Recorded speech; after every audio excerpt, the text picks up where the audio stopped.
हर तरफ घुप अंधेरा छा रहा था। सर्दियों की इस ठिठुरती रात में वो जल्दी जल्दी से ग्राहकों को फारिग करने की कोशिश कर रहा था, लेकिन ग्राहक कम होने के बजाय बढ़ते ही जा रहे थे। उसे दोबारा से जलेबियां निकालनी पड़ रही थीं। उसकी जलेबियों की धूम पूरे शहर में थी, इसीलिए सारा दिन उसके पास ऐसे ही ग्राहकों की लाइनें लगी रहती थीं। अब वो जल्दी जल्दी से सबको फारिग करके घर जाने की कर रहा था, क्योंकि बिल्किस ने कहा था कि वो 8 सालन नहीं बनाएगी, क्योंकि उसे किसी रिश्तेदार की अयादत को जाना है और अलीशा की तबीयत नहीं ठीक। इसीलिए वो आता हुआ बाजार से कोई सालन ले आए। तो उसे अब ये परेशानी थी कि वो घर में उसका इंतजार कर रही होगी और वो यहाँ पर ही लेट हो रहा है, तो होटल से सालन किस टाइम लेगा। ये सोचते हुए वो जल्दी से ग्राहकों को फारिग करने की कोशिशें कर रहा था। तभी उसे एक निकाब पोश सा आदमी अपनी दुकान में आता दिखाई दिया। मगरिब का वक्त हो रहा था। लोग सर्दी से बचने के लिए अभी से दुकानें बंद कर रहे थे। वो आदमी चाचा सलीम की दुकान में आया तो सलीम मियाँ सवालिया नजरों से उसका मुंह देखने लगे, लेकिन वो कुछ न बोला। अब सलीम मियाँ को हैरत हुई कि वो आदमी कुछ बोल क्यों नहीं रहा। वो उसकी आंखों की जाने देख रहा था, लेकिन उसकी आंखों में अजीब सी चमक थी। सलीम मियाँ को उसकी आंखों से खौफ सा महसूस हुआ। सलीम मियाँ काफी देर उसके बोलने के मुंतजिर रहे, लेकिन वो कुछ न बोला। तो बिलाखिर सलीम मियाँ खुद ही बोलकर मुखातिब हुए, जी साहब क्या लेना है। लेकिन उस आदमी ने फिर कोई जवाब न दिया। अब सलीम मियाँ को परेशानी हुई कि कैसा अजीब आदमी है जो कोई जवाब नहीं दे रहा। सलीम मियाँ दोबारा से मुखातिब हुआ कि भाई साहब मैं आपसे मुखातिब हूँ कि आपको क्या चाहिए। लेकिन इस दफा भी उस आदमी ने कोई जवाब न दिया और चुपचाप सा सलीम मियाँ को देखता रहा। फिर आखिरकार वो बोला तो उसकी आवाज इस कदर भारी थी कि सलीम को हैरत हुई। जी 30 किलो मिठाई और जलेबी चाहिए, उस आदमी ने पुरसोस सी आवाज में कहा। 30 किलो इस वक्त, मतलब अभी? उसने हैरत से उसके मुंह की तरफ देखा तो वो इस बात में गर्दन हिलाने लगा। अब सलीम मियाँ परेशान हो गया कि क्या करे, लेकिन फिर उस आदमी को भी इनकार नहीं कर सकता था। घर आई रोजी को कौन लात मार सकता था, और वो भी इस कदर को। उससे मुखातिब होकर बोला कि आप बैठें मैं बनाता हूँ, और जल्दी जल्दी हाथ चलाने लगा। उसकी आदत थी कि वो काम करते करते ग्राहक से बहुत खुश इखलाकी से बात करता था और बातें करता था, इसलिए सामान तैयार करते करते उस आदमी से भी मुखातिब हुआ कि आपको इतनी इमरजेंसी इतनी मिठाई की क्यों जरूरत पेश आई। लेकिन वो आदमी कुछ न बोला और सपाट नजरों से सलीम के हाथों की तरफ देखता रहा जो जल्दी जल्दी चल रहे थे। सलीम मियाँ ने उसे इस कदर संजीदा देखा तो दोबारा मुखातिब ही न हुए और जल्दी जल्दी से हाथ चलाने लगे। उन्हें मिठाई तैयार करते करते 4 घंटे गुजर गए थे। अब तो उनकी कमर भी जवाब दे चुकी थी। पहले तो उनके साथ 2 लड़के काम करते थे, लेकिन आज दोनों छुट्टी पर थे क्योंकि दोनों की बहन की शादी थी और सलीम मियाँ के पास कोई ऑर्डर भी न था। इसीलिए उन्होंने खुश दिली से उन्हें छुट्टी दे दी थी और अब मुकम्मल तौर पर थक चुके थे। लेकिन हैरत वाली बात थी कि वो आदमी तब से यकटक सिर्फ देखे जा रहा था, ना कोई बात कर रहा था और ना ही कोई लुकमा दे रहा था। मिठाई तैयार हुई तो सलीम मियाँ ने सारी मिठाई पैक करके उस आदमी के हाथ थमाई। वो आदमी जल्दी से उठा और मिठाई पकड़कर पैसों के काफी नोट सलीम मियाँ के हाथ थमाए और बोला कि अब किसी दिन घर बुलाकर मिठाई तैयार करवाऊंगा। उसकी आवाज बहुत अजीब सी थी। सलीम मियाँ को हद से ज्यादा हैरत हुई कि भाव भी न पूछा और पैसे थमा दिए। इससे पहले कि वो पैसे देखता, वो आदमी जल्दी से दुकान से निकलकर ये जा वो जा। अब सलीम मियाँ जल्दी से पैसे देखने लगे तो उनकी हैरत की इंतहा न रही, क्योंकि वो तो मिठाई की कीमत से भी डबल ट्रिपल पैसे थे। वो हैरानी से कभी पैसों को देखता और कभी दुकान से निकल कर जाने वाले उस रास्ते पर देखता जहाँ से वो आदमी गुजर कर गया था। फिर होश आई तो जल्दी से बिल्किस और अलीशा का ख्याल आया कि वो घर पर उसका इंतजार करती होंगी। जल्दी से सारा कुछ समेट कर दुकान को ताला लगाकर बाहर की जाने बढ़ा। रात के 9 बज रहे थे। 8 बजे ही लोग अपनी अपनी दुकानें बंद करके अपने अपने घरों को जा चुके थे। ऐसे वो भी जल्दी से मोटरसाइकिल को स्टार्ट करके अपने घर की तरफ मुड़ गया। उसका घर गांव में था और उसकी दुकान शहर में थी, जिसकी वजह से वो रोज मोटरसाइकिल पर आता और वापस जाता था। अब भी वो जल्दी जल्दी से घर पहुंचने के लिए कोशिश कर रहा था। जल्दी पहुंचने के लिए उसने शॉर्टकट रास्ता इख्तियार कर लिया था। शॉर्टकट रास्ता बहुत सुनसान रास्ता था, लेकिन वो जल्दी पहुंचने के लिए अक्सर ये रास्ता इस्तेमाल कर लेता था। लेकिन इसको कभी भी रात में इतनी देर नहीं हुई थी और ना ही रात को वो कभी इस रास्ते से गया था। लेकिन आज पहली दफा उस आदमी के इतने बड़े ऑर्डर की वजह से वो लेट हो गया था, इसीलिए आज पहली दफा वो इस रास्ते से जा रहा था। था। वहाँ से गुजरते हुए उसे कोई खौफ महसूस नहीं हो रहा था। कच्चा रास्ता शुरू हो चुका था और वो झील भी शुरू हो चुकी थी, जिसके बारे में शुरू से सुना जाता था कि वो पुरस्कार झील है। सलीम के बुजुर्ग कहते थे कि इस झील पर जिन्नों और भूतों का बसेरा है। बुजुर्ग कहते थे कि इस झील ने बहुत से लोगों को अपने अंदर उतारा है। वो लोगों को अपनी तरफ इस तरह माइल करती है कि लोग खुद ब खुद उसकी जानिब खिंचे चले जाते हैं और फिर इसमें छलांग लगा देते हैं। बहुत सी जानें इस झील की नजर हुई थीं। इस झील के ऊपर एक जामनी रंग का दरख्त था। इस दरख्त के पत्ते और शाखें जामनी रंग की थीं और वो एक हैरान कुन दरख्त था। लेकिन उसकी खास बात ये थी कि वो दरख्त रात के वक्त चमकता था, जिससे लोगों को यकीन पक्का हो चुका था कि वहाँ पर वाकई में ही किसी जिन भूत का बसेरा है। लेकिन उसने कभी भी इन बातों पर यकीन नहीं किया था। वो कहता था कि ये सिर्फ फर्जी कहानी और फर्जी बातें हैं, ऐसा हकीकत में कुछ नहीं होता। आज वो रात के इस पहर इस झील के पास से गुजर रहा था। अभी वो झील के दरमियान में पहुंचा ही था कि अचानक से उसकी मोटरसाइकिल बंद हो गई। वो हैरानी से मोटरसाइकिल को देखने लगा। अपने मोबाइल की टार्च चलाकर उसने जब मोटरसाइकिल का पिछला टायर देखा तो एक नई खबर उसकी मुंतजिर थी। उसकी मोटरसाइकिल का टायर पंक्चर हो चुका था। रात के इस वक्त और इस सुनसान जगह पर अकेले इस तरह फंसने पर उसे शदीद परेशानी ने आ घेरा। उसने फोन दोबारा निकाला कि किसी को फोन कर ले कि वो इसे यहाँ से आकर ले जाएं। लेकिन ये क्या, फोन बंद हो चुका था। उसने चिल्लाने की कोशिशें की तो मोबाइल में से धुआं सा निकलने लगा। उसका हैरत से बुरा हाल था कि ऐसा क्यों हो रहा है। अब वो इंतहा का परेशान हुआ कि ऐसे में वो क्या करे और कहाँ जाए। उसने झील पर नजर डाली तो उसे अंदर तक हिला कर रख दिया, क्योंकि वो झील वाकई में ही उसे अपनी जानिब खींच रही थी। उसका पानी बिल्कुल शफाफ मोतियों की तरह चमक रहा था। उसका दिल किया कि वो इस झील के पास जाए। वो जल्दी से अपनी नजर हटाकर आगे की जानिब मुतवज्जा हुआ। अब उसे कुछ समझ नहीं आ रही थी कि वो मोटरसाइकिल को कैसे लेकर जाता। इसने मोटरसाइकिल वहीं छोड़ी और खुद आगे पैदल जाने लगा। अब इतनी पुरस्कार जगह पर अकेले होने से उसे खौफ भी महसूस हो रहा था, लेकिन फिर भी वो बड़ा दिल करता आगे की जानिब बढ़ता गया। अचानक से उसे दूर से रोशनी नजर आई। वो हैरान हुआ कि रोशनी किस तरफ से आ रही है। उसने गौर किया था, रोशनी झील वाली साइड से आ रही थी। वो थोड़ा सा आगे गया तो वो किसी गाड़ी की हेडलाइट्स मालूम हो रही थी। उसने हैरानी से सोचा कि रात के इस वक्त इस रास्ते पर वैसे तो कोई नहीं आता, लेकिन अब गाड़ी में कौन मौजूद हो सकता है। ये सोचते हुए वो मजीद आगे बढ़ा तो देखकर हैरान रह गया कि इस रास्ते से एक रक्षा उसकी तरफ ही आ रहा था। उसने दिल में शुक्र अदा किया कि चलो इस वीरान बयाबान में उसके लिए अल्लाह ने कोई मदद भेज दी है। वो जल्दी जल्दी से आगे बढ़ने लगा। लेकिन ये क्या, लेकिन अगला मंजर उसका दिल दहला देने वाला था, क्योंकि उसे इस रक्षे में कोई भी मौजूद नजर न आया। वो रक्षा खड़ा था लेकिन उसमें कोई भी मौजूद न था। वो इधर उधर देखने लगा लेकिन वहाँ कोई मौजूद न था। उसने पीछे मुड़कर देखा तो उसका सांस ऊपर का ऊपर और नीचे का नीचे रह गया कि वहाँ पर वही निकाबपोश आदमी खड़ा था जो इससे कुछ देर पहले मिठाई लेकर गया था। अब तो सलीम मियाँ का हैरत से बुरा हाल था।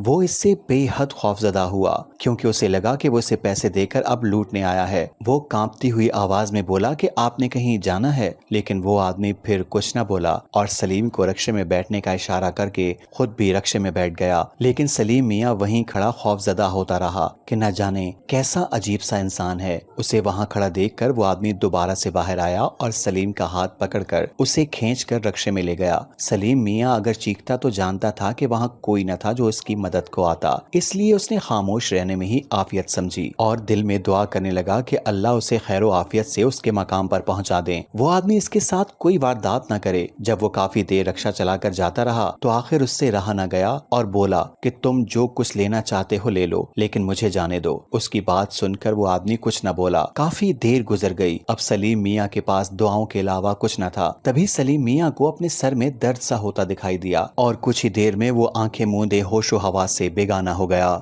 दोबारा इसकी आंखें खुली तो रक्षा बंद था। वो परेशान हुआ कि वो सोया कब था। उसने जल्दी से उठकर देखा तो वो आदमी वैसे ही बैठा हुआ था। उसने इर्द गिर्द देखा तो रक्षा उसके घर की गली के बाहर खड़ा था। वो बहुत हैरान था कि कैसा आदमी था, सही सलामत उसके मकाम पर पहुंचा दिया। फिर अचानक से उसे पैसों का ख्याल आया। उसने जेब में हाथ डाला तो उसकी हैरत की इंतहा न रही कि पैसे भी वैसे ही मौजूद थे, लेकिन उसे अपने दिमाग पर अजीब सा जोर डलता हुआ महसूस हो रहा था, ऐसे जैसे कोई उसके दिमाग को काबू कर रहा हो। वो जल्दी से रक्शे से उतरा। इससे पहले कि वो इसे किराया पूछता या कुछ और पूछता, वो रक्षा फट से भगा कर गायब हो गया। वो अब फिर से इस रिक्शे वाले के रवैये पर हैरान हुआ कि कैसा अजीब आदमी है। वो इसके बारे में दिल में सोचता हुआ घर की जानिब बढ़ गया, लेकिन उसे अपने दिमाग पर अभी भी वही दबाव सा महसूस हो रहा था। वो चुपचाप सा घर दाखिल हुआ तो बिल्किस बीबी उसका खाली हाथ देखकर मुतवज्जा हुई और उससे सालन के मुतालिक दरियाफ्त करने लगी, लेकिन वो गायब दिमागी से कोई जवाब नहीं दे रहा था। बिल्किस बीबी भूख की कच्ची थी, वो कब से उसका इंतजार कर रही थी और अब उसे खाली हाथ देखकर उन्होंने जब्त कर लिया। लेकिन जवाब न देने पर वो हत्ते से उखड़ गईं। वो अपनी टून में शुरू हो चुकी थीं। तुम्हें अपने पैसे के अलावा कोई अजीज भी है कि नहीं? एक तो आस लगाकर सालन नहीं लाए और ऊपर से अब जवाब देना भी जरूरी नहीं समझ रहे। हम भूखे मर जाते हैं। उसकी बात सुनकर न जाने क्यों सलीम मियाँ शर्मिंदा होने के बजाय उसे गुस्सा आया। इससे पहले कि वो कुछ बोलता, बिल्किस बीबी फिर से शुरू हो गयी। ऐसा भी क्या लालच हो के आधी रात कर ली? अगर नहीं लाना था तो बता ही देते, हम अपना कोई इंतजाम कर लेते। उसे मजीद गुस्सा आ गया कि भला उससे पूछ ही लें कि वो आज मोटरसाइकिल पर भी नहीं आया, कोई हादसा तो नहीं पेश आया। लेकिन बिल्किस को तो जैसे मौके चाहिए होते थे। वो बस मौके की तलाश में रहती थी कि कब मौका मिले और वो लड़ना शुरू कर दे। जब उसे इस तरह बोलते देखा और सलीम मियाँ को बिल्कुल चुप देखा तो आखिरकार अलीशा बोल ही पड़ी, अरे अम्मा, अब्बा की तो सुन लो कि इतनी लेट क्यों आया है और खाली हाथ क्यों आया है? खुद ही बोले जा रही हो। उसकी बात सुनकर बिल्किस को थोड़ा हौसला हुआ और वो चुप करके बैठी और शौहर की तरफ देखने लगी तो शौहर उसका जवाब देने के बजाय चुपचाप से घर का मेन दरवाजा खोलकर बाहर की जानिब चला गया। पीछे से दोबारा से बिल्किस शुरू हो चुकी थी कि हाँ, मैं तो बुरा ही बोलती हूँ। अब देखो, कोई जवाब देना भी मुनासिब नहीं समझ के गया। सलीम मियाँ चुपचाप से होटल वाले एरिया की तरफ गया तो होटल शुक्र था कि अभी भी खुला हुआ था। उसने जल्दी से सालन के साथ नान भी लिए और घर की जानिब चल दिया और लाकर बिल्किस के आगे रख दिए। बिल्किस पहले तो यूं ही बोल लेती थी, लेकिन बाद में फिर उसे अपनी गलती का एहसास हो जाता था। अब वो चुपचाप सी बैठी सलीम का मुंह देख रही थी कि वो खुद ही कोई बात करे, लेकिन सलीम चुपचाप से बीवी से नाराज होकर करवट बदल कर लेट चुका था। उसने खाना भी न खाया था। अलीशा को बाप की इस चुप पर माँ पर तप चढ़ रही थी कि वो हमेशा ऐसे ही करती थी। जब भी बाबा घर आते थे वो शुरू हो जाया करती थी। न जाने अम्मा ऐसी क्यों थी। वो आज फिर दिल में यही बात सोच रही थी। अब्बा के इस तरह खामोश होने से उसका दिल भी खाने की तरफ राग़िब ना हुआ। वो चुपचाप से उठी और अपने बाप के पास जाकर बैठ गई और बोली कि अब्बा, खाना नहीं खाएंगे क्या? आज ऐसे ही सोना है। लेकिन सलीम मियाँ ने कोई जवाब न दिया तो दोबारा से बोली, अब्बा, अभी भी तुम अम्मा की बातों को दिल पर लेते हो। पता तो है अम्मा की आदत का कि अम्मा को भूख में कितनी तप चढ़ जाती है और वो कब से आपका इंतजार कर रही थी। खाली हाथ देखकर उन्हें गुस्सा आ गया। चलें, उन्हें माफ कर दें और उठकर खाना खा लें। लेकिन सलीम मियाँ दोबारा कुछ न बोले। अब अलीशा को तशवीश ने घेर लिया कि उसका बाप कुछ भी नहीं बोल रहा था। उसने उसकी आंखों पर रखा हुआ बाजू साइड पर किया तो एकदम से हैरत में मुब्तला हो गई, क्योंकि उसके बाप को बहुत तेज बुखार था। वो हैरानी से सलीम मियाँ के माथे पर हाथ रखकर देखने लगी। वो भी आग की तरह तप रहा था। वो जल्दी से अम्मा के पास गई और बोली कि अब्बा को तो बहुत तेज बुखार है। बिल्किस बीबी जो खाने को साइड पर रखे वैसे ही मुंह फुलाए बैठी थी, जल्दी से सीधी हुई। उन्हें अब अपनी गलती का एहसास हो रहा था। वो जल्दी से उठी और सलीम मियाँ के माथे पर हाथ रखा तो उसे हैरत का झटका लगा कि वो तो मुकम्मल तौर पर बुखार में तप रहा था। बुखार बहुत तेज था, इसीलिए वो जल्दी से पानी और पट्टी लेकर आ गई और ठंडे पानी से पट्टियां करने लगी। सलीम मियाँ आहिस्ता आहिस्ता गनूदगी में जा रहे थे। बुखार इस कदर तेज हो रहा था कि उन्हें अब होश भी नहीं रही थी। वो दोनों माँ बेटी बहुत परेशान हुई कि रात के इस पहर भला वो इसे कहाँ लेकर जाती।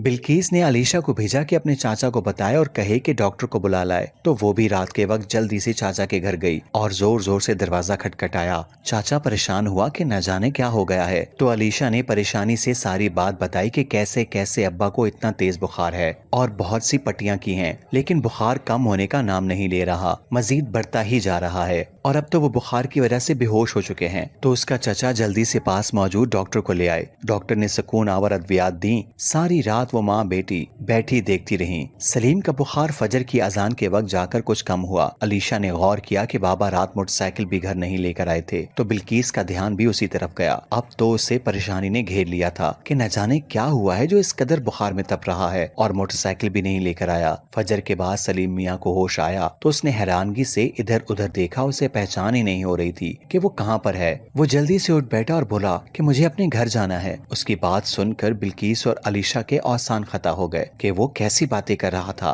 उसकी आंखों में उन्हें कोई कोई जान पहचान की रमक नजर न आई। वो दोनों उसकी इस जुमले पर धक रह गईं। बिल्किस को लगा कि शायद होश में ना हो, लेकिन उसके बात करने के अंदाज से पता चल रहा था कि वो मुकम्मल तौर पर होश में है। वो इससे मुखातिब होकर बोलने लगी कि तुम अपने घर पर मौजूद हो, लेकिन सलीम एक ही रट लगाकर बैठ गए थे, मुझे अपने घर जाना है। अलीशा और बिल्किस बाकायदा रोने लग गईं कि न जाने वो ऐसे क्यों कह रहा था कि उसे अपने घर जाना है। सलीम मियाँ के दिमाग पर बुखार चढ़ गया था या कुछ ऐसा वैसा हो गया था। वो दोनों माँ बेटी जल्दी से डॉक्टर को बुलाने भागी। डॉक्टर आया तो सलीम मियाँ डॉक्टर से भी यही कहने लगे कि भाई आप कौन हो, मुझे अपने घर जाना है, मुझे मेरे घर जाने दो। उसकी बात सुनकर अब सारे परेशान हो गए। मोहल्ले वाले भी इकट्ठे हो गए। वो सबकी तरफ ऐसे देखता जैसे किसी को भी ना जानता हो। हर किसी ने आगे बढ़ बढ़कर अपना तारुफ कराया, लेकिन वो नफी में गर्दन हिलाता रहा और यही कहता रहा मुझे अपने घर जाना है। अब सारे परेशान हो गए थे कि न जाने सलीम मियाँ को क्या हुआ है। डॉक्टर बिल्किस से बोला कि आप इसे शहर ले जाओ और शहर जाकर उसका इलाज करवाओ। मुझे लगता है कि बुखार इसके दिमाग को चढ़ गया है,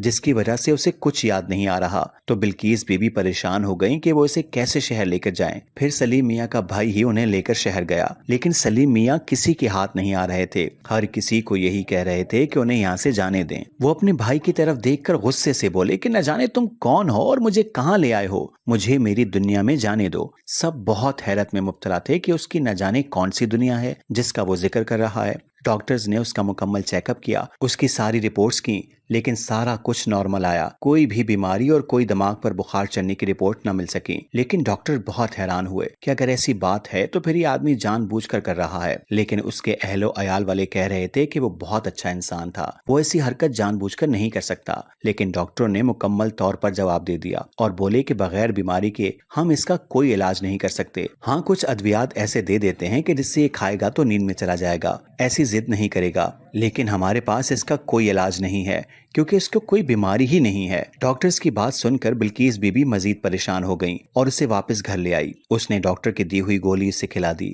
जिसकी वजह से वो नींद में चला गया। लेकिन अब सब परेशान थे कि सलीम को आखिर हुआ क्या है, लेकिन किसी को कुछ समझ नहीं आई। सलीम मियाँ शाम तक सोता रहा। बिल्किस और अलीशा की परेशानी से बुरा हाल था, लेकिन अब जब सलीम उठा तो वो दोनों से मुखातिब न हुआ, बल्कि चुपचाप से बैठा रहा। बिल्किस और अलीशा ने शुक्र किया कि शायद वो कुछ ठीक हो गया है। रात पड़ गई, उन्होंने खाना दिया। उसने चुपचाप से खाना खा लिया और सोने के लिए लेट गया। वो दोनों भी मुतमईन होकर लेट गईं। उन्होंने इससे बात न की कि बात करने से उसके दिमाग पर असर पड़ेगा, इसलिए दोनों खामोशी से सोने के लिए लेट गईं। लेकिन सलीम मियाँ अब हैरत में मुब्तला थे कि वो कहाँ पर है, उसे कुछ भी याद नहीं आ रहा था। लेकिन वो दोबारा से गनूदगी में चला गया। न जाने रात का कौन सा पहर था जब सलीम की आंख खुली और वो चुपचाप सा चप्पल पहनकर अपने घर के सहन की तरफ चला गया। सहन की तरफ जाते जाते उसने अपने घर का बैरूनी दरवाजा खोला और बाहर गली में चला गया। काफी देर वो गली में खड़ा इधर उधर देखता रहा, लेकिन फिर आहिस्ता आहिस्ता से शहर जाने वाले रास्ते की तरफ मुड़ गया। उसे यूं लग रहा था जैसे कोई उसे अपनी जानिब खींच रहा है। वो चुपचाप सा चलता हुआ उस झील के पास पहुंचा और उस झील के किनारे जाकर खड़ा हुआ। उसे यूं लग रहा था वो झील उसे अपने अंदर उतारना चाहती है। उसे यूं लग रहा था कि उसका घर भी उसी झील में है। उसने कुछ भी सोचे समझे बगैर झील में छलांग लगा दी। उसके बाद उसे होश आई तो वो किसी कोठड़ी में मौजूद था। वो कोठड़ी बिल्कुल छोटी सी थी, जहां पर एक आदमी के अलावा कोई भी दाखिल न हो सकता था, न बैठ सकता था। उसे लगा कि शायद वो मर गया है और ये कब्र में लेटा हुआ है। लेकिन फिर उसने याद करने की कोशिश की कि आखिरी दफा वो कहाँ पर था। तो उसे याद आया कि आखिरी दफा वो जब घर गया था तो बिल्किस उससे लड़ाई कर रही थी कि वो सालन लेकर जाना भूल गया था। उसके बाद उसे कुछ याद न आया कि आखिर उसके बाद उसके साथ क्या हुआ है। उसे कुछ भी याद नहीं आ रहा था। मैं कहाँ हूँ, वो ऊंची आवाज से चीखने लगा। तो तभी उसे अपने पास बुलंद कह आवाज आई। वो किसी औरत की आवाज थी। उसने अपने सामने देखा तो एक बुढ़िया को खड़ी देखकर उसके औसान खता हो गए। वो खौफ से पीछे हो गया तो वो बुढ़िया बोली कि तुम्हें डरने की जरूरत नहीं है, बल्कि तुम तो हमारे मेहमान हो, तुम्हें मेहमान बनाकर बुलाया गया है। अब सलीम मियाँ बहुत परेशान हुआ और परेशानी से पूछने लगा कि ये आप क्या कह रही हैं, मैं कहाँ पर हूँ और मुझे कहाँ लाया गया है। तो वो बूढ़ी औरत बोली कि तुम इस बात की खोज न लगाओ कि तुम कहाँ पर हो, लेकिन ये बात जानो कि तुम्हें यहाँ क्यों बुलाया गया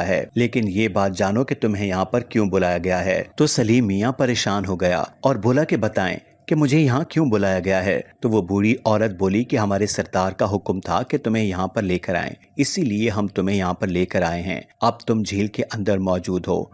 उसकी बात सुनकर अब तो सलीम मियाँ हैरत में चला गया कि औरत कैसी पागलों वाली बातें कर रही है कि वो भला झील के अंदर कैसे हो सकता। वो तो ऐसी कोठड़ी में था जिसका कोई भी दरवाजा नहीं नजर आ रहा था। लेकिन तुम फिक्र ना करो, हम तुम्हें कोई नुकसान नहीं पहुंचाएंगे, बल्कि बहुत इनामों कराम से नवाज कर भेजेंगे।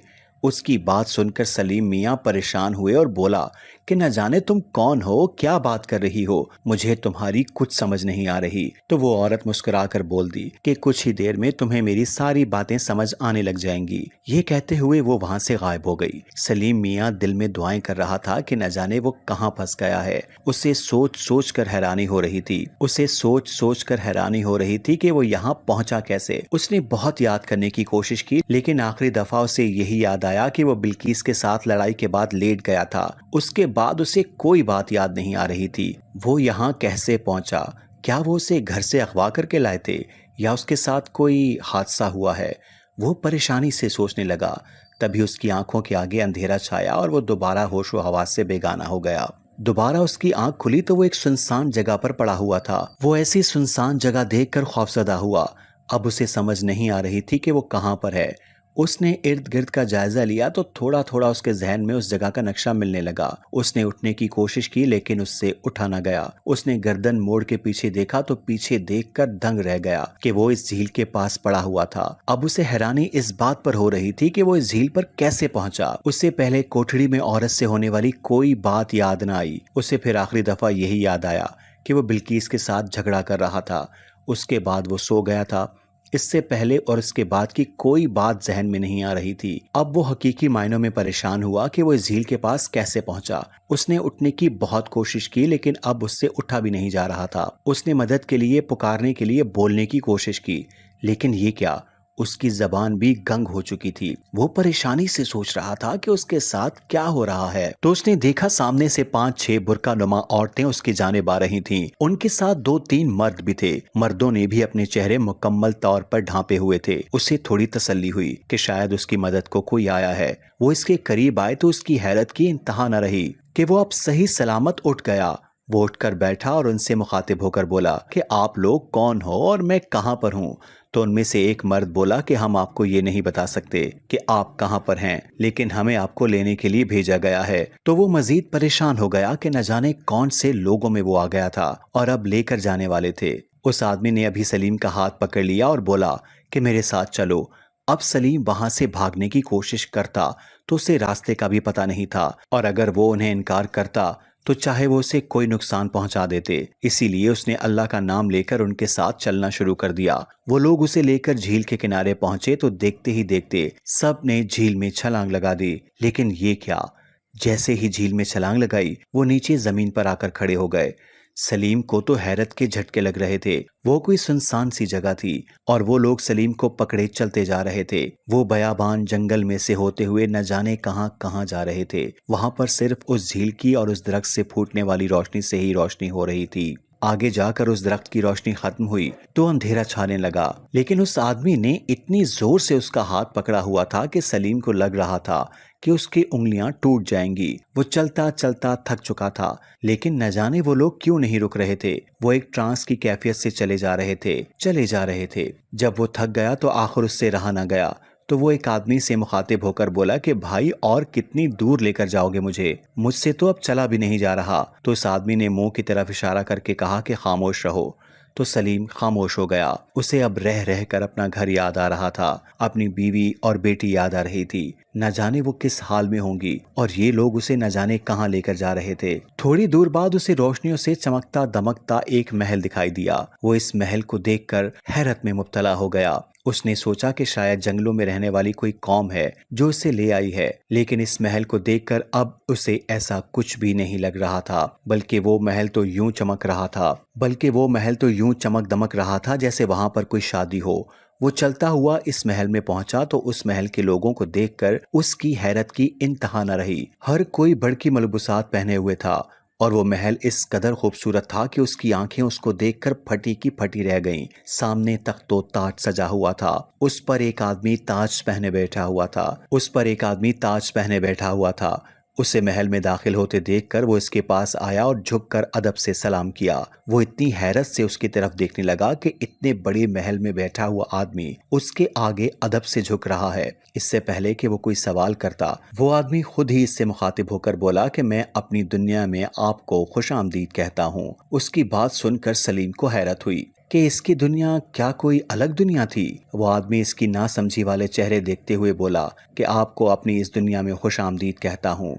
आप मेरे मेहमान हो और मैंने ही खास आपको बुलाया है ताकि आप आओ और हमारी इस शादी को दोबाला कर दो।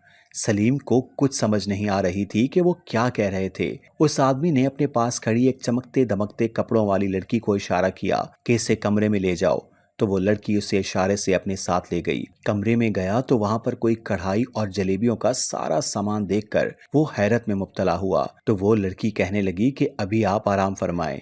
वहां पर एक बेड लगा हुआ था। वो चुपचाप सजाकर वहां बैठ गया और सोचने लगा कि न जाने वो कहाँ आ गया है और कौन लोग हैं जो इसे ऐसे उठाकर ले आए हैं। थोड़ी ही देर बाद उसके आगे मशरूबात पेश किए गए। वो मशरूबात अजीबो गरीब रंगों के थे। वो इन्हें देखकर हैरान हो रहा था। तभी वही आदमी जो उसे तख्त पर बैठा दिखाई दिया उसके पास आया और बोला कि यहाँ आपको हर सहूलत मुहैया की जाएगी। आपको अभी तक यहाँ बुलाने का मकसद नहीं बताया गया, तो अब बताने आया हूँ कि मेरी बेटी की शादी है और मैंने बतौर ख़ास आपको मेहमान बनाया है कि आप आएँ और मेरी बेटी की शादी के लिए ख़ास जलेबियाँ और मिठाई तैयार करें। उस आदमी की बात सुनकर सलीम हैरत में मुब्तला हुआ। अगर आपने अपनी बेटी की शादी के लिए बुलाया है तो फिर अगवा करके बुलाने की क्या जरूरत थी? आप ऐसे ही मुझे दावत देते तो मैं खुशी खुशी आपके लिए मिठाई तैयार करने आ जाता। तो वो आदमी मुस्कुराकर बोला कि अगर हम तुम्हें खुशी खुशी दावत देते तो तुम कभी भी ना आते। तो सलीम मियाँ को बहुत हैरत हुई कि वो ऐसे क्यों कह रहा है कि अगर वो खुशी खुशी बुलाते तो वो भला क्यों नहीं आता। लेकिन उसने उसकी बात की तरफ तवज्जो न की और बोला कि ठीक है, मैं आपके लिए मिठाई तैयार कर देता हूँ, लेकिन मुझे ये तो बताएं कि ये कौन सा शहर है और कौन सा इलाका है। तो वो आदमी दोबारा से मुखातिब होकर बोला कि आपको इस बात की फिक्र करने की जरूरत नहीं, आप महफूज हो। जैसे ही आपका काम खत्म होगा हम आपको आपके इलाके में छोड़ आएंगे। तो सलीम मियाँ ने भी ज्यादा कुरेदना मुनासिब न समझा और चुपचाप से मिठाई और जलेबियां बनाने लगा। थोड़ी थोड़ी देर बाद वहाँ पर उसके लिए बहुत सी खाने की चीजें आती, लेकिन इस दफा जो आदमी उसके लिए खाना लेकर आया उसे देखकर सलीम मियाँ की हैरत की इंतहा न रही कि वो आदमी वही था जो उस दिन रात को मिठाई लेने आया था और रक्शे में उसे लेकर घर गया था। उसे उस आदमी को देखकर हैरत हुई और दोबारा से उसकी बात याद आई तो उसके जहन में एक झमाका हुआ कि उस आदमी ने मिठाई लेने के साथ कहा था कि वो उसे अपने घर बुलाकर मिठाई तैयार करवाएगा। तो क्या वो उसके घर पर ही था? वो आदमी चुपचाप से खाना रखकर चला गया, लेकिन सलीम मियाँ का मुकम्मल तौर पर ध्यान डगमगा गया कि न जाने वो कौन लोग थे और उसे कहाँ पर ले आए थे। उसने उस कमरे से बाहर निकलने की भी जुर्रत न की और चुपचाप से वहां मिठाई तैयार करता रहा। उसने दोबारा कभी किसी से पूछने की कोशिश न की कि वो कहाँ पर है और इसे कहाँ पर लाया गया है। दिन गुजरते गए, उसे अब अपनी बीवी और बेटी का ख्याल आता कि वो इसके बारे में कितनी परेशान होंगी। वो जिस कमरे में बंद था वहां पर न उसे दिन का पता चल रहा था और न ही उसे रात का मालूम हो रहा था कि वो कब होती है। बस जब उसे आर्डर दे जाते कि वो सो जाए तो तब उसे पता चलता कि शायद रात हो चुकी है, इसलिए उसे कहा गया कि वो सो जाए। उसे तो ये समझ नहीं आती थी कि न जाने इतनी मिठाई का वो क्या करते थे कि इतनी इतनी ज्यादा वो मिठाई तैयार करके देता। लेकिन कुछ ही देर बाद फिर कहा जाता कि मजीद मिठाई तैयार करें, वो खत्म हो चुकी है। वो बहुत हैरान होता कि इतनी जल्दी इतनी मिठाई कैसे खत्म हो सकती है। उसने बहुत दफा पूछने की कोशिश की लेकिन किसी ने उसे जवाब न दिया। फिर उसने पूछना ही खत्म कर दिया। एक दिन वो यूं ही मिठाई तैयार कर रहा था जब उसे बाहर से आवाज सुनाई दी। वो आवाज काफी ज्यादा लोगों की थी। आवाजें तो पहले भी सुनाई देती थी लेकिन इस दफा यूं मालूम हो रहा था कि जैसे कुछ लोग चीख रहे हैं। उसके कमरे की एक खिड़की बाहर खुलती थी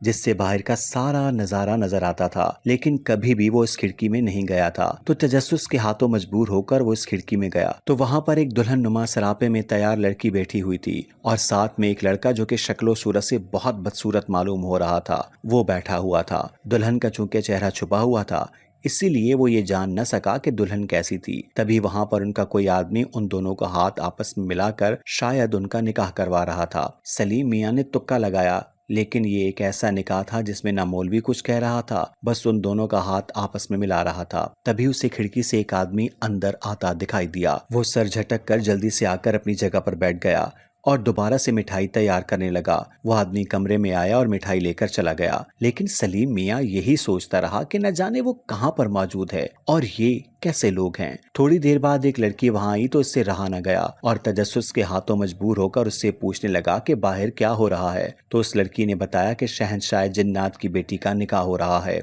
उसकी बात सुनकर सलीम मियाँ को तो गोया रंग ही उड़ गए। वो हैरानी से पूछने लगा कि शहंशाह जन्नात से आपकी क्या मुराद है। तो वो लड़की हैरानी से उसका मुंह देखने लगी और बोली कि क्या आपको अभी तक मालूम नहीं कि आप जन्नात की दुनिया में हैं। अब तो सलीम मियाँ का काटो तो बदन में लहू दौड़ने वाला हिसाब हो गया। वो हैरानी से उसका मुंह देखने लगा और बोला कि तुम झूठ तो नहीं बोल रही हो, ऐसा कुछ भी नहीं है। तो वो बोली कि नहीं, मैं सच कह रही हूँ, मैं एक जिनजादी हूँ। इसकी बात सुनकर सलीम मियाँ बहुत परेशान हुआ। वो जिनजादी वहां से चली गई, लेकिन सलीम मियाँ परेशानी से अब काम भी छोड़ चुका था। एक आदमी मिठाई लेने आया तो उसे ऐसे ही बैठा देखकर पूछने लगा कि मिठाई नहीं तैयार की। तो वो बोला कि तुम लोग मुझे धोखे से यहाँ लाए हो, तुम लोग जिन्नात हो, मुझे बहुत डर लग रहा है, मुझे अपने घर जाना है। उसकी बात सुनकर वो आदमी कुछ भी कहे बगैर वहां से चला गया। लेकिन थोड़ी ही देर बाद वो आदमी जो इससे पहले दिन मिठाई लेने आया था वहां पर नमूदार हुआ और बोला कि परेशान होने की जरूरत नहीं है, आज ही तुम्हें तुम्हारे घर वापस भेज दिया जाएगा और अब बस थोड़ी ही देर में निकाह खत्म हो जाएगा, तो मिठाई की भी जरूरत नहीं रहेगी, तो तुम्हें फारिग करके तुम्हारे घर भेजा जाएगा। वो अब मुकम्मल तौर पर डर चुका था कि वो जिन्नात की दुनिया में मौजूद है। काफी देर वो यूं ही बैठा रहा तो वो आदमी जो सर पर ताज पहने रखे थे वो इसके पास आया और इससे बेहद इनामों कराम से नवाजा और कहा कि हम तुम्हें अपनी दुनिया से अलविदा कहते हैं और तुम्हारा शुक्रिया अदा करते हैं कि तुमने इतने दिन दिए और इतनी लजीज मिठाई तैयार की। हमारे आदमी ने तुम्हारे हाथ की मिठाई हमें पहले दिन चखने के लिए दी थी, हमें बहुत पसंद आई थी, इसीलिए हम तुम्हें यहाँ ले आए थे। लेकिन अब तुम्हें हमसे एक वादा करना होगा कि तुम हमारे साथ हुई कोई भी गुफ्तगू या कोई भी बात किसी को नहीं बताओगे कि हम कैसे इस झील में रहते हैं। ये बात किसी को भी मालूम नहीं होनी चाहिए। तो सलीम मियाँ ने कहा कि उसे अपने अहलो अयाल को तो बताना होगा ना। तो उन्होंने घर वालों को बताने की इजाजत दे दी। लेकिन अब उसकी हैरत की कोई इंतहा न रही कि वो जिस बात को सच नहीं समझता था वो वाकई सच थी। वो एक जिन्नात की दुनिया थी जिस पर वो यकीन नहीं करता था। वो बोला कि ठीक है, मैं आपके मुतालिक किसी को कुछ नहीं बताऊंगा, लेकिन मेहरबानी करके मुझे मेरे घर जाने दें। शहंशाह जिन्नात ने उसे ढेर सारे इनामों कराम से नवाजा और कहा कि आंखें बंद करो, अभी तुम अपने घर में मौजूद होगे। उसकी बात सुनकर सलीम मियाँ ने डरते डरते आंखें बंद कर दी। जब उसने आंखें खोली तो उसको बहुत हैरत हुई कि वो इसके घर का कमरा था। बिल्किस और अलीशा सोई हुई थी। वो अपने घर के बेड पर मौजूद था और इसके पास वही इनामों का राम था जो कि जिन्नात की दुनिया से लेकर आया था। अब उसे खुशी भी हो रही थी और खौफ भी महसूस हो रहा था कि न जाने वो इसका पीछा छोड़े या न छोड़े। वो जल्दी से सारा इनाम छुपाने लगा तो अलीशा को जाग आई। तो वो पूछने लगी कि बाबा आपकी तबीयत ठीक है। तो उसने हैरत से उसकी तरफ देखा कि उसने एक दफा भी नहीं पूछा था कि वो कहाँ गायब हुआ था। तो बोली, बाबा रात आपकी तबीयत नहीं ठीक थी, तो अब आपकी तबीयत ठीक है। तो उससे हैरत हुई कि वो जिस रात सोया था वो उसी रात वहां पर मौजूद था। उसने इस बात में गर्दन हिला दी और अगले दिन वो उठा तो वो बिल्कुल ठीक हो चुका था और बिल्किस अलीशा से मामूल के मुताबिक गुफ्तगू कर रहा था। बातों बातों में बिल्किस ने उसे सारी बात बताई कि कैसे कैसे वो इन्हें पहचानने से इनकार कर रहा था। तो उसने अलीशा और बिल्किस को अपने साथ होने वाले सारे वाक़े का बताया। पहले तो इन दोनों को यकीन न आया, लेकिन जब उसने वो सोना चांदी और वो जवाहरात दिखाए तो उन्हें यकीन आ गया। वो दोनों भी बेहद हैरान हुई कि भला ऐसा भी हो सकता है कि जिन्नात की दुनिया से सही सलामत इनाम लेकर वापस आ गया था। उसके बाद उसने बाहर किसी को कभी ये नहीं बताया था कि वो जिन्नात की दुनिया से होकर आया है, क्योंकि उसने सिर्फ अपने अहलो अयाल के अलावा किसी को भी ना बताने का वादा लिया था और वो वादा नहीं तोड़ना चाहता था। यूं सलीम मियाँ की मिठाई की धूम अब जिन्नात में भी मच गई थी और वो अक्सर ही उसे अपनी दुनिया में ले जाते और मिठाई तैयार करवाते। अब तो उसे इस झील की तरफ आने से डर भी नहीं लगता था। वो इस झील में मानूसियत महसूस करता था।